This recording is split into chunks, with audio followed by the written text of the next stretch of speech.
Let us just allow the Holy Spirit to continuously speak to us as we worship Him.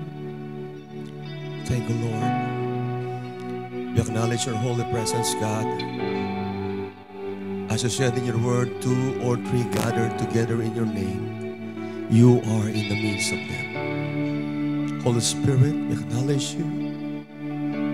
Thank you for your presence. Sige po, declare natin that God is good.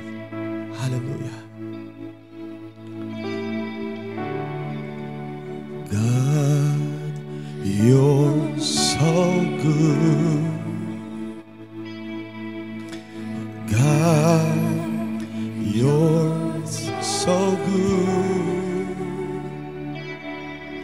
Oh God, you're so good. You're so good to me. Thank you, Lord, for your goodness to us. Mercy and grace that we've been experience. Pinagkaloob mo sa amin ng walang hanggang pangunawa mo, ang iyong awa, pagmamahal. Kaya ngayong araw na ito, Lord, nais ka naming sambahin, purihin, hindi lang alalahanin, kundi, Lord, sa puso namin, aming binibigas, we say, come from our heart, that we love you, Jesus. Thank you, Lord, for your presence. Bless your word as I share, and bless also, God, lahat po ng mga tao nandirito. Patuloy po, O Diyos, na maging bukas ang puso. Let their mind be open, their hearts, Lord, to receive your word. At magparanas ko, God, ang milagro mo ay makamtan po ng bawat isa. We glorify you, we thank you. In Jesus' mighty name we pray. And everybody will say, Amen. Sige po, malakas sa Lord. Kayo po'y makakaupo na po. Good morning. Tell your neighbor, and say, good morning. Yan. Pag-ibanggit po sa katabi ninyo, sa kaliwa, sa kanan, na isang pinagpalang umaga. By the way, baka po yung iba, ngayon pa lang po nila ako nakitang tumayo dito po sa altar. I am Pastor William. At isa po sa outreach pastor ng Christ in You. At tayo po ay naninirahan doon sa Royal Meadow subdivision. At naroon din po yung ating church na pinapastolan. Tayo po ay galing ng Santa Lucia, and after the first service, I will go to Royal Meadow to hold the second service. But for now, thank you for the invitation, and thank you for our bishop also for giving me a privilege to share the word of God this morning. At naniniwala po ako ng salita ng Diyos ay may dala po itong kalakasan, pagpapala, at pagpapagaling. So, muli, palakpakan po natin si Lord. Hallelujah. Thank you, Jesus. So, let me ask you this something personal as part of my introduction for this message. Have you ever gone through something so hard, so painful, that you ask why it is happening? Why this happening to me? No? Natanong mo na ba sa iyong sarili, pag nagdaraan ka ng mabigat na pagsubok sa buhay mo, at tinatanong mo sa iyong sarili, bakit kaya ito nangyari sa buhay ko? Ano po? So sa ating first slide, paki-flash po natin. Sa panahon ng krisis, sabi rito, ano ang kalagayan ng maraming o karamihan sa mga tao? Sa palagay ninyo, pag nandoon po yung kahirapan, ano kaya ang naging kalagayan ng mga tao po? Anong sitwasyon meron po sila? So, in a Filipino context, nagkakaroon po ng mga rally yung mga tao. Okay? At ang kanila pong sinisigaw, okay? Sahod itaas, at pagkatapos po, presyo ibaba. Yan. Marami po yung mga tao nakakaranas ng ganyan. By the way, we just want to acknowledge our brother. I'm very sorry for my small English. Thank you so much. brother. Yeah. At yun po ang kanila pong sinisigaw. Okay? And then, yung po ng mga batang paslit, sila po ay mayroong karatula, please help us. We need food. No? Kailangan na kailangan nila ng pagkain. Sino po sa inyo ang hindi nangangailangan ng pagkain? Siguro lahat tayo, ano po? Ay nangangailangan ng pagkain. Napakasarap pala dito, bago po ako nagsalita, pinakain muna ako doon, kaya pagkain, naisip ko tuloy pagkain. So maraming po salamat sa inyong paging generous. Okay? Yung iba naman po, sa pagrarally pa rin, ang kanila pong sinisigaw, pagkain sa mesa, hindi cha-cha o charter change. No, yung hindi puro politika. But they shouted, we need food. No? Yan ang kanila pong iyak, yan po ang kanilang sinisigaw. Sapagkat meron pong isang kabataan at marami nakakaranas po nito na meron silang bigas, meron silang kanin na sa pagkainan, pero ang ulam nila minsan ay, gaya po niyan, isang niyog. Naranasan na po ba ninyo yon? Baka hindi pa po. Noong kami po ay nasa kabataan, when I was in my childhood experience, so kami po ay talagang mahirap. We live in poverty. No, yung aking pong mga lolo, they are mechanic. My father is a house painter. At pag wala po siyang trabaho, cobrador. Nataya ko pong weteng. Biyasa ko po mamaya ng miro, tera niya po, tatumod kayo. So, yun po, no, na hindi ko po ito makalimutan. Para lamang po kami ay magkaroon ng isasaing maya-maya, ay kinakailangan muna pong lalabas ang tatay. Pag wala po siyang trabaho, mangungobra ng wedding. At tatawagin po niya ako, sabi niya, "Halika, William, puntahan mo yung suki natin." So yung suki po na yon, yung babae, ale na malakas tumaya. At pagkatapos po, magtatanong siya sa akin ng numero. Ano, sabi niya, ang dala-dala mong numero. Kasi po, hindi ko pa kayang tayuan at saka hindi pa ako ganun kaluto sa pagkakristyano during that time.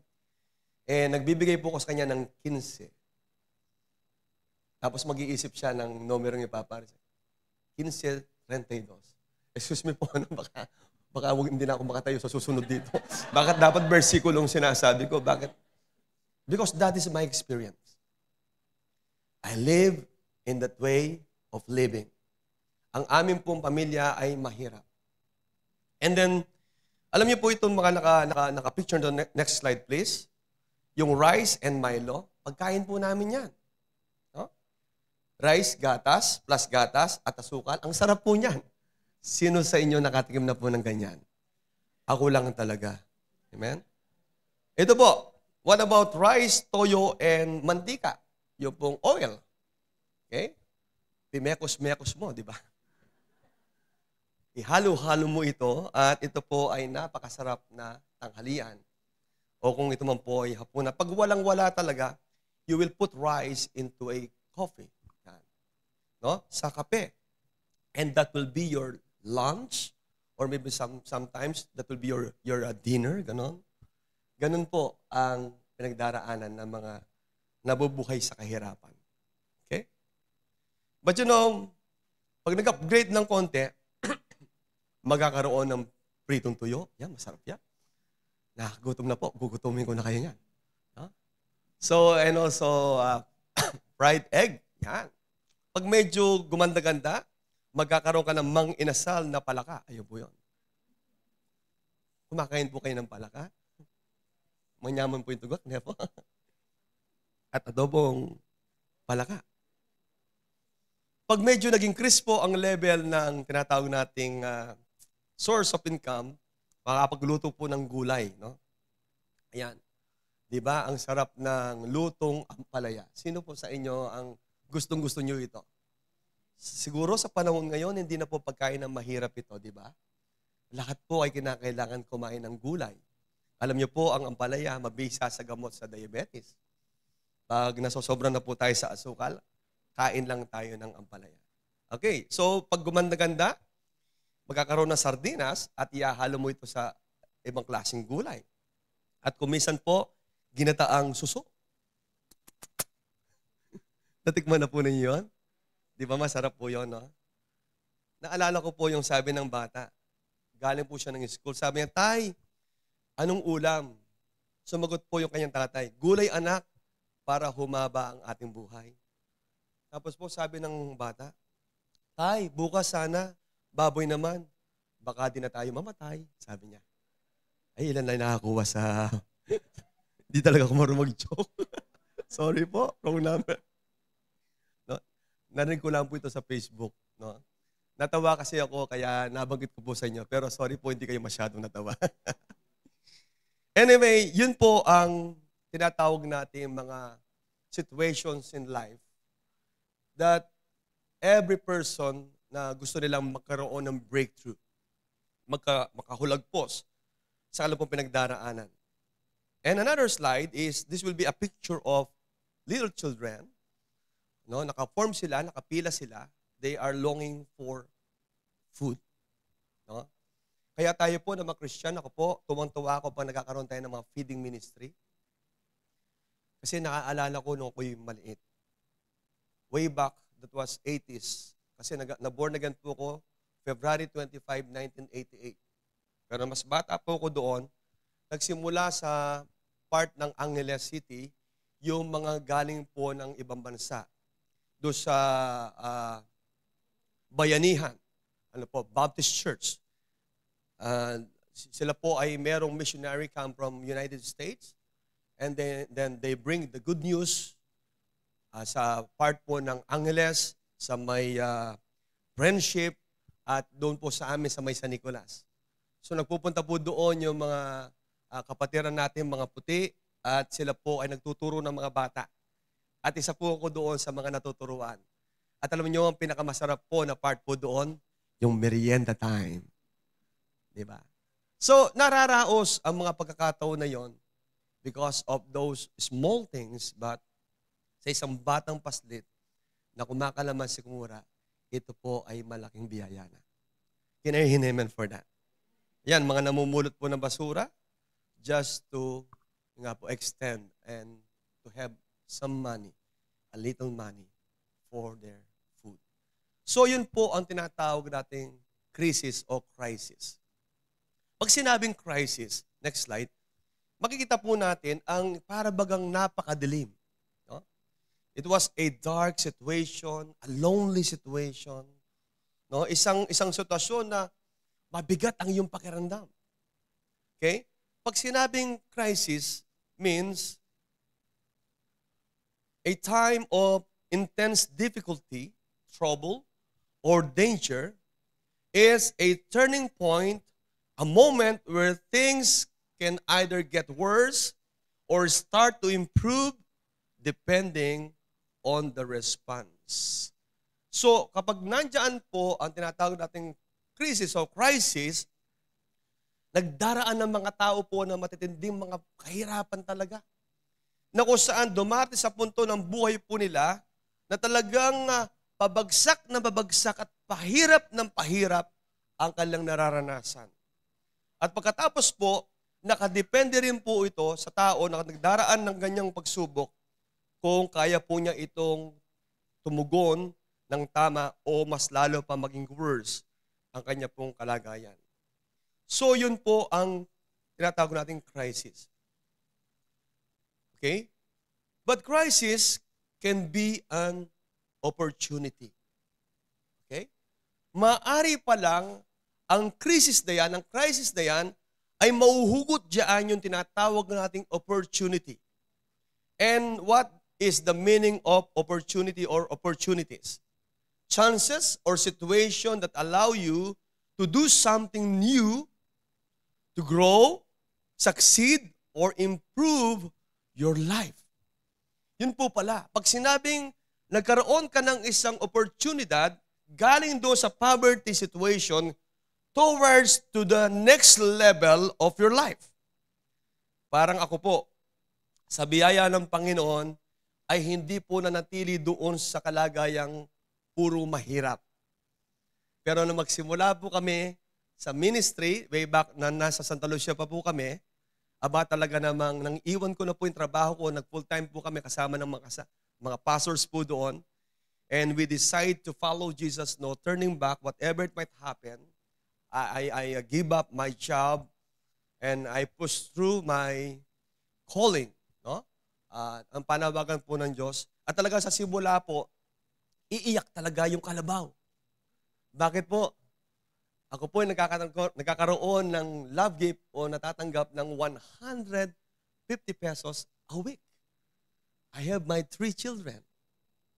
Of course, I have my wife, a beautiful wife.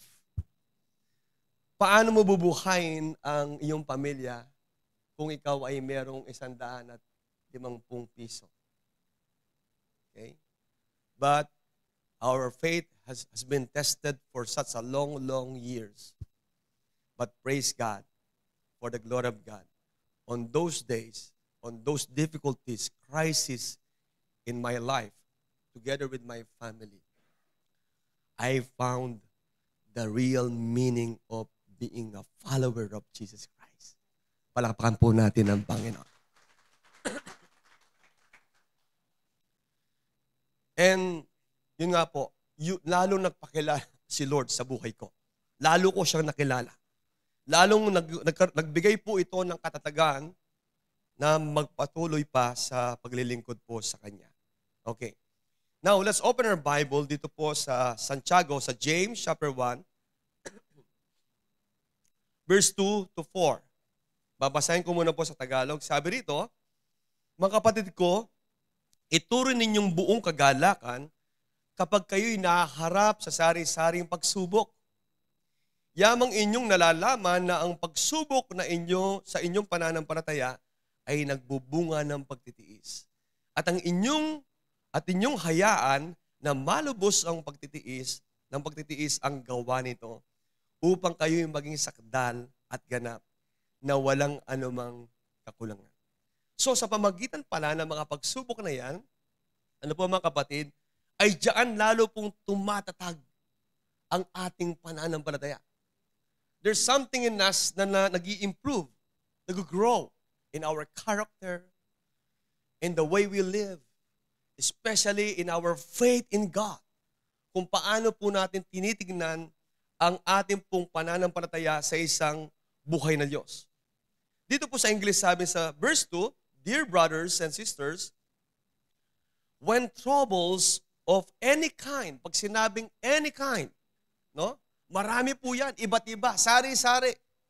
No? Sari-sari mga pagsubok, mga krisis, kahirapan sa buhay na ating po nararanasan. Come your way, consider it an opportunity for what? Great joy. Palakpakan po natin ang Panginoon. Hallelujah. Give the Lord a hand of praise. Why? For you know that when your faith is tested, your endurance has a chance to grow. That is the point of this verse. No? Magkakaroon ng tinatawag natin pagkakataon ng ating pong katatagan na lumago. Tumibay ka. Everybody say amen. Hindi na po big deal kung may pagkain o wala. One of my experience when I go to our brethren to follow up or to encourage them, they invited us and naghanda sila ng pagkain. Okay? So, they asked us na, sabi nila, dito na kayo mag-lunch. So, napakasarap po ng pagkain na inanda ng mga kapatid. And then, nag-pray na po kami. After we pray, so we start to eat.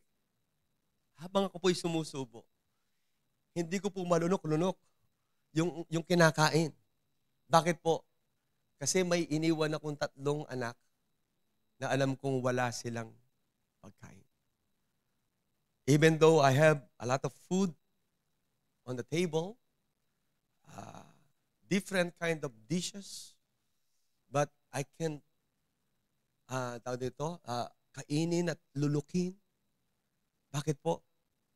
No? Maluha-luha pa ako. Kasi alam ko walang wala pang sinaing sa bahay, wala pa rin silang ulam. And then, napansin po ko ng kapatid na sabi niya, Pastor, sabi niya, kain lang po kayo. Opo, sabi ko, di ba paborito mo yan? Opo.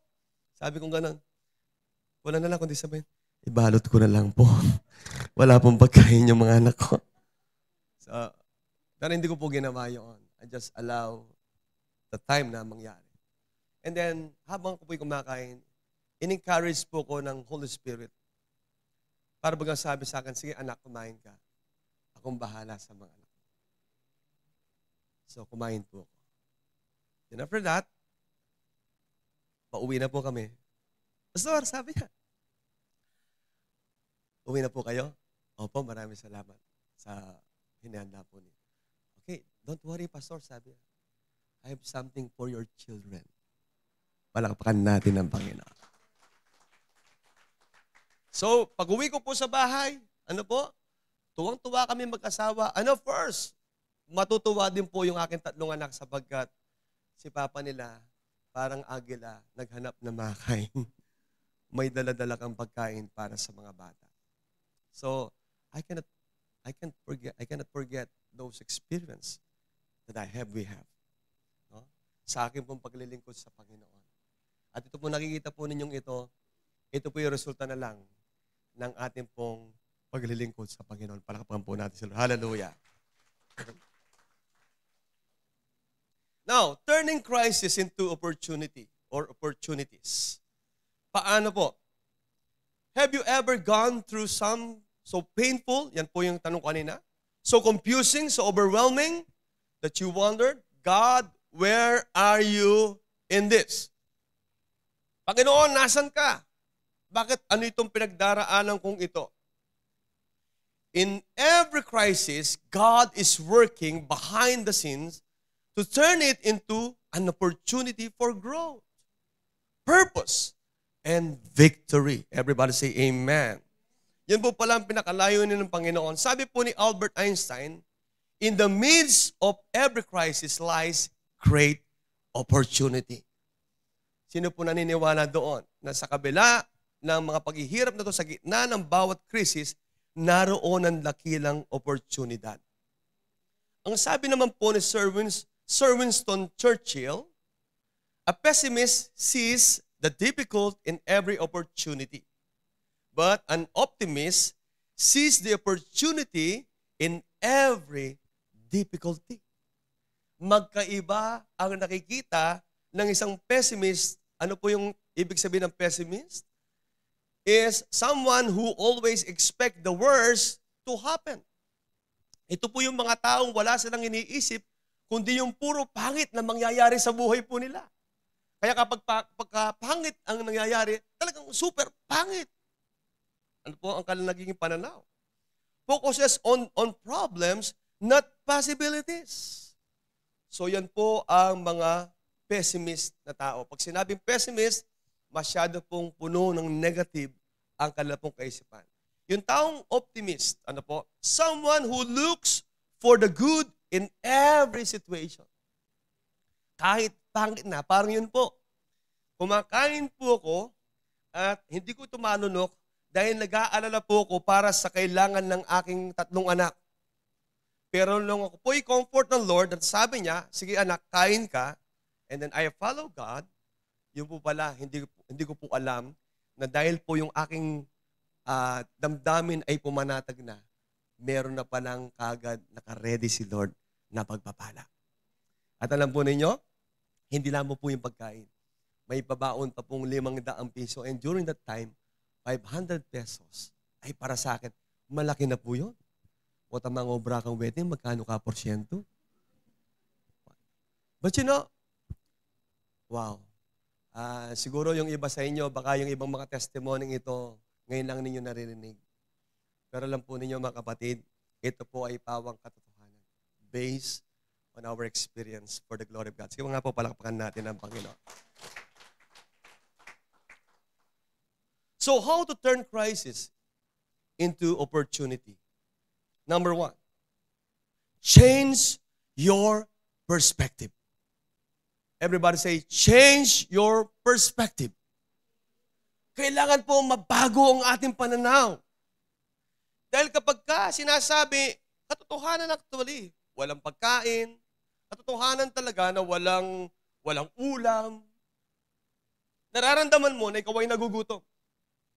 So ano kaya ang pwedeng maitulong kung magmumukmuk ka, magagalit ka, magwawala ka, at maiinis ka dahil gutom ka at walang pagkain? So kung doon ka magdidwell at hindi mababago yung kaisipan, at hindi mo ibabaling ang iyong pananaw at pananampalataya sa ating Panginoon na nangako that He will supply all our needs according, not dependent on people or do sa mga resources na maaaring makatulong sa iyo, but dependent on God. Nakadepende lahat sa Panginoon, yung kayang ibigay according to His riches and its glory. His glory. So, consider it pure joy, sabi po ng verse 2.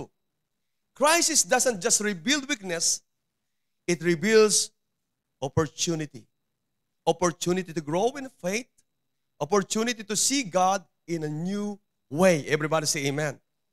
Opportunity to step into your destiny like in the life of Joseph. Ito po ang isang example natin. Ano po ba nangyari kay Joseph? Si Joseph po ay isa sa anak po ni Jacob sa 12 tribes. Siya po ang pangalawang bunso sa kanilang magkakapatid. At si Joseph, siya po ang pinaka-favorite o paborito ng kanya pong amang si Jacob. So, lahat ng favor binibigay niya kay Joseph sapagkat napakabait, napakamasunurin, at iba ang karakas at dating po ni Jacob o ni Joseph. At ayon po sa Bible, pinagtatahipan ng damit ng kanyang tatay si Joseph. So, anong nangyari? Ang kanya po mga kapatid ay nagselos. Ano po? At sila ay naggalit kay Jose o kay Joseph dahil sa labis po na pagbibigay ng pansin ng kanyang magulang sa kanya. Now, in Genesis chapter 37, ito po yung crisis na pinagdaanan po ni Joseph. Na yung kanyang mga kapatid, they plan to kill by his own brothers. Pinlano po siyang patayin ng mismo ng kanyang mga kapatid in verse 18. No? And then, nang mag-suggest po si Ruben, yung isa nilang kapatid, sabi niya, huwag na natin siyang patayin. Ang gawin natin, ihulog na lang natin siya sa balon. Thrown into a pit, sa isang balon. No? Para hindi na siya kailangan patayin at doon na siya, bahala na siya doon. So ang katotohanan po noon, kung bakit sinuggest ni Ruben po yun, yung pinakuya po nila, para iligtas po siya sa kanyang mga kapatid dahil ayaw niyang mamatay si Joseph. So yun po ang naranasan ni Joseph. Tinapon siya sa balon. And then dumating po yung mga Madianita, the Madian, na kung saan sila po yung mga ngalakal at galing po sa malayong lugar. And then naisip po nila na kunin muli si Joseph, iahon sa balon at ibenta po siya sa mga taong ito. Sold as a slave. Binenta po siya para maging isang slave, isang utusan, alipin. At ito po mga Madian na ito, binenta po si Joseph doon sa Egypt kay Potiphar. At sino po si Potiphar? He was the captain of all soldiers. Siya po ang pinakapitan ng lahat ng mga bantay at ng mga kawal doon po sa Egypt. And then, hindi pa po natapos doon, sa chapter 39, verse 10 hanggang 20, siya po he was falsely accused and in prison. Ano po yung in-accuse sa kanya? Yung pong asawa ni Potiphar's wife, yung babae, nagkaroon po siya ng nasa kay Joseph. Dahil sa po'y matipuno, gwapo, payatot lang po ko siya gwapo po talaga, matipuno. No? At pagkatapos po, talagang sinusudus po niya si Joseph, na kung saan, sabi niya, sige, sipingan mo ako, sabi po niya. Dahil sa po ay meron takot sa Panginoon, hindi po niya ginawa yun. Hindi siya nagpadala sa tukso. Ang sabi po ng verse 10 ng chapter 39, kahit araw-araw, ang pang-aakit ng babae kay Jose na Sumiping sa kanya. Hindi pa rin siya pumayag. So isipin yun, everyday siyang tinutukso. Hindi po ba isang malaking crisis yon? Testing? No? Pero siya po ay naging faithful sa kanya pong amo, kay Potiphar, na hindi niya magagawa na lapastanganin ang asawa ng kanya pong amo. So, ano pa po naranasan niya? Forgotten by people, he helped. Kinalimutan siya ng tao pong tinulungan niya. Yun po yung cupbearer na nakulong. Meron pang aparte nakulong po doon yung isang baker na nakulong din.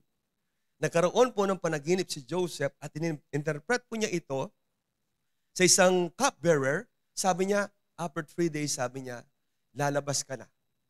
No? Makawala ka na sa pagkakulong. At kapag ka nangyari yun, sabi niya, sabihin mo naman sa hari, alalahanin mo ako, sabi niya. Kumbaga, pakitulungan mo naman ako sa hari para ako din makalabas. Hindi po ginawa ng taong tinulungan niya.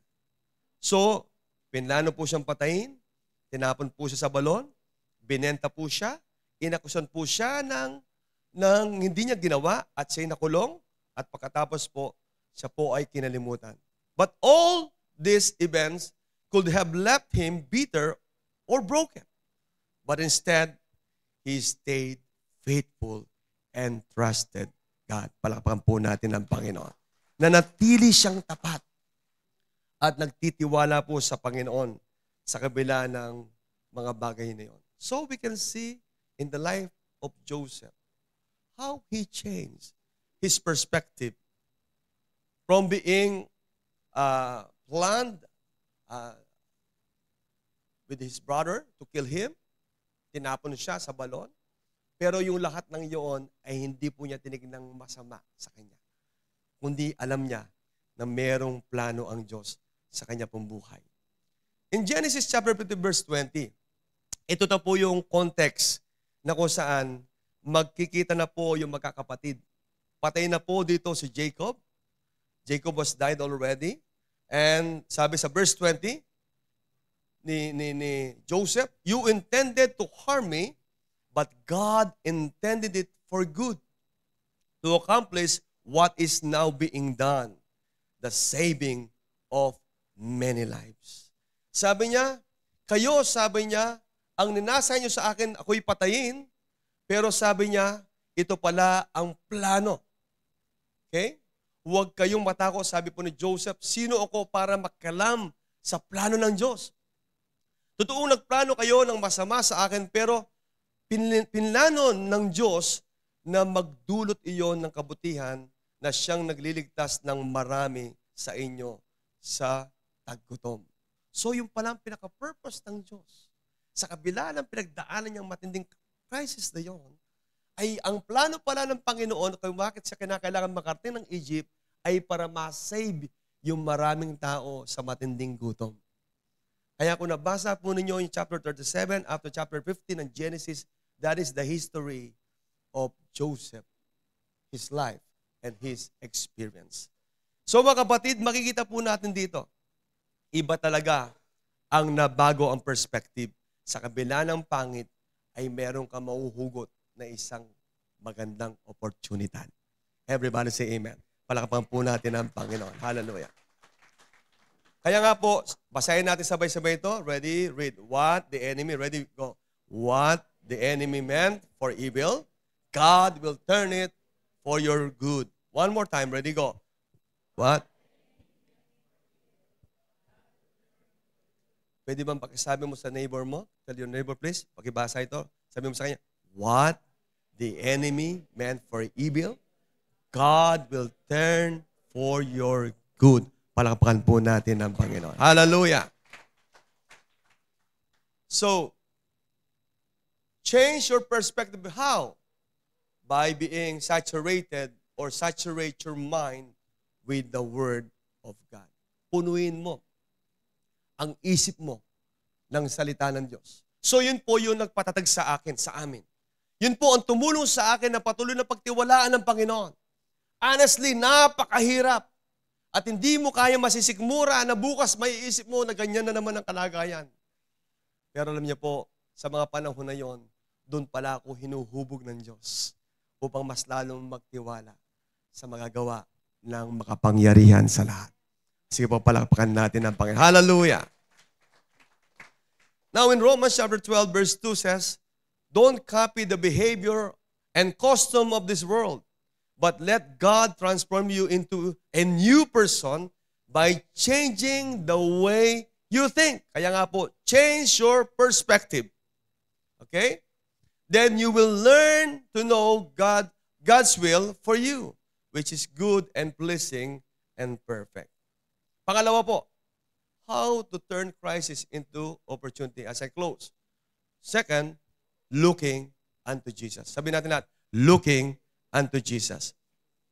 Hebrews chapter 12 verse 2 says, looking unto Jesus, the author and the finisher of our faith, who for the joy that was set before him endured the cross, despising the shame, and has sat down at the right hand of the throne of God.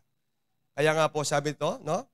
That all things, okay, look unto Jesus, the author and the finisher of our faith.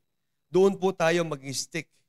Titingin tayo hindi lang sa sitwasyon, kundi titingin tayo sa Diyos na makapangyarihan. Everybody say amen. Sa akin pong pagtatapos, tingnan natin, Jesus turned crisis into opportunity. How Jesus turned crisis into opportunity? Number one, when He fed 5,000 people. Okay? Crisis, ano po yun? There was not enough food to feed the crowd.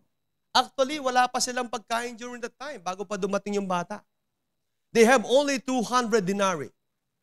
At paano mapapagkasya ang 200 denarii to buy bread for 5,000 people or more than 5,000 people? So it is not enough. Kaya nagreklamo po si Philip. Jesus sabi niya, how come? Sabi niya, kahit bilhin mo lahat yung mga tinapay sa panaderia, hindi pa rin ito sasapat sa dami ng mga tao. Pero sabi po ng Bible, alam ni Jesus ang kanyang gagawin, pero sinusubok lang niya yung kanyang mga disciple kung talagang kaya nilang maniwalang kasama nila ang provider. Palakpakan natin sila. Come on, hallelujah. Woo! Praise God. So, ano po nangyari?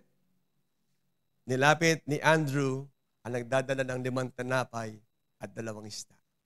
At pinagpasalamat po ng ating Panginoon yun. Pinaupo yung mga tao at nagsimula na po silang mag-serve sa mga tao. 5 tinapay, 5 loaves, and 2 fish. Pero lahat ng mga 5,000, more than 5,000 people, kumain lahat sila. Palakpakan natin sila. Wow! Woo! Hallelujah! Opportunity, Jesus multiplied what seemed small into abundance. Kayang-kaya ng gawin ng Panginoon. Yung kakunti ay pararamihin po niya. Another example, calming the storm. Nung sila po yung nasa bangka, ang hirap po niyan. Ano po yung crisis doon? A violent storm threatened the disciples' lives. Halos mamatay na po sila. Pero meron silang kasamang natutulog lang doon. Sa palagay nyo, sino yung natutulog na yon? Payapang-payapa. Si Jesus. Bakit po? Hindi takot sa storm si Jesus. Sige, palakpakan natin sila. Hallelujah! Woo! So, Jesus calmed the storm, revealing His divine authority. In Mark chapter 9, verse 39 to 41. He got up, kung isasama po ito, rebuked the wind, and said to the waves, quiet, be still. Then the wind died down, and it was completely calm. Jesus brings peace in the middle of panic. Kaya kung kayo po ay nahihirapan sa mga pagsubok niyo, manalangin po kayo. Everybody say amen. Magtiwala tayo sa Panginoon. Para ako po, sumubo na rin po ako kasi talagang gutom naman ako. At nagtiwala po ko sa Panginoon. Pero purihin ng Diyos, hindi siya pumayag na uuwi ako na walang pasalubong para sa mga bata. Glory to Jesus. Hallelujah. Pangatlo, how Jesus turned crisis into opportunity. When Lazarus died, naalala po niyo, kaibigan po niya, binuhay po niya ito muli. By the way, on that case, si Martha po ay nagreklamo kay Jesus nang siya yung makarating. Sabi niya kay Jesus, Jesus sabi niya, Lord, kung sanang napaaga lang ang pagdating mo, hindi sana namatay ang aking kapatid. Sabi ni Jesus, actually hindi siya patay, natutulog lang yan. Hindi po, sabi niya, 4 na araw na, mabaho na po yun. Tara, sabi niya, dalhin mo ako doon sa libingan niya. So ayaw na po ni Martha, kasi alam niya, nangangamoy na. 4 days na siyang patay. Pero ang nakikita ni Jesus dito, ay hindi kayang makita ng kagaya ni Martha. Ang tao po, kapag nagdaraan siya ng situations na mabigat, lalo't pagmahal mo sa buhay, para bagang talagang ang hirap mong makita ang kamay ng Diyos. But in this case, for the glory of God, Jesus brought him back to life and revealed His power over death. Palakpakan natin ng Panginoon. Hallelujah! Okay? So, what people bury, Jesus can resurrect. Yan. Pangapat po, and last, how Jesus turned crisis into opportunity. The cross. Ang bigat po nito. Isang matinding pagsubok. Lahat na mga accusation ay naibigay lahat sa Kanya. Lahat ng ating mga kasalanan, binata ng ating Panginoon. Jesus was crucified, darkness fell, hope seemed lost. Para bagang wala ng pag-asa. Kaya anong ginawa ng mga disciple? Nang mapako na si Jesus Christ, bumalik na po sila sa pangingisda. Kasi inisip nila, patay na ang guro. Wala nang chance. Pero nangyari, through His death, kung hindi namatay si Lord, okay? Through His death, no? Came forgiveness, redemption, and eternal life. Pero kung di siya namatay, walang redemption. Wala tayong eternal life. Walang muling pagkabuhay. Pero purihin ng Diyos. Sabi ni Jesus, ang sino mang nananalig sa akin, kahit mamamatay, ay muling mabubuhay. Palakpakan natin. Wow! Woo! Praise God. If Jesus could turn storm, sickness, sin, and even death into opportunities to show His glory, what can He do in your crisis today? Sa palagay ninyo, kung ikaw ay nagdaraan ngayon ng problema, pagsubok, ng anumang crisis sa buhay mo, ano kaya ang maaring magawa ni Jesus sa iyo? God is not finished. God is not finished. Your crisis is just the beginning of your testimony. Everybody say, testimony. Trust the one who always turns brokenness into breakthrough. In conclusion, if Jesus could turn a cross into a crown, He can turn your crisis into a new beginning. Pagpalain po tayo ng Panginoon. Hallelujah. Sige po, bigyan natin ng malakas na palakpak sa Lord. Praise God. Tayo pong lahat ay tumayo. Thank you, Jesus. Thank you, Jesus.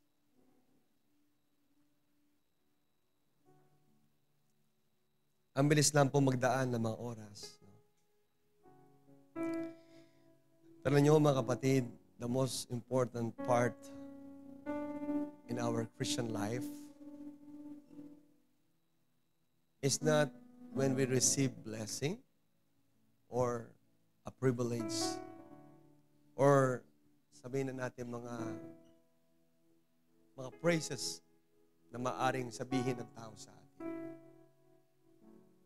The greatest thing in Christian life is when you experience storm, difficulties in life, no? Kahit yung pinaka-worst situation, part of your life, yung marunong ka pa rin magtiwala, tumayo, at humawak sa pangako ng Diyos.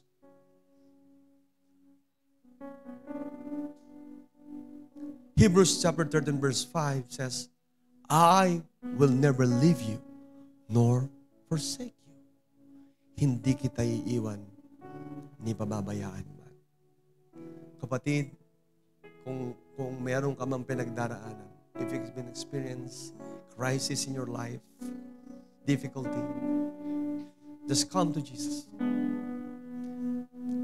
Eksperto si Jesus sa anumang sitwasyon meron po ang tao. Kahit yung pinakamahirap, kahit karamdaman man yan, marahil tatanggihan ng doktor. Pero meron tayong Dr. Jesus na alam niya ang anumang pasikot-sikot ng ating katawan.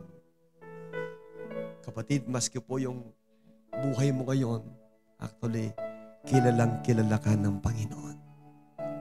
Kaya mo ba siyang pagtiwalaan sa iyong mga pinagdaraanan? Sige po, magkaroon ka ng panalangin ngayon. As we sing this song, sinasabi ng kanta sa Tagalog, kahit kailan, hindi ka nagkulang. Hindi nagkulang ang Panginoon. Kahit kailan, Hallelujah.